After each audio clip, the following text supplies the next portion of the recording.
Hi mga kuripot! So for today's video, na-invite tayo ng TWG Bakery sa kanilang grand opening. Dito lang yan sa may Calizon, Kalumpit, Bulacan. Napaka-aesthetic nga at minimalist ng kanilang cafe at napaka-cozy pa. Marami silang ino-offer na pastries dito kagaya ng donuts, ube cheese pandesal, meron din silang stuffed bread, merong cinnamon bun, meron din silang coffee and latte. Meron silang cookies at iba't ibang uri ng cheesecakes. Tapos dito naman sa kabilang side ay may binibenta rin sila na crinkles at iba't ibang flavor ng banana cakes.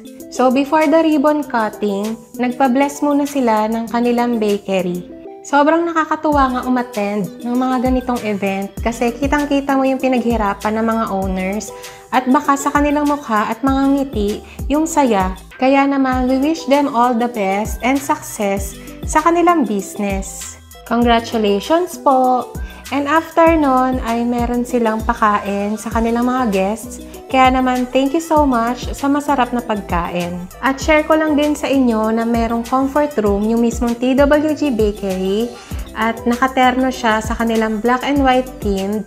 And in fairness, malamig dito kasi may mga halaman, tapos may mga pa-pebbles pa sila dyan sa baba, kaya naman ang ganda ng design. Masasabi kong isa na tong TWG Bakery sa mga magagandang cafe na napuntahan ko sa Bulacan, kaya naman bumisita na rin kayo.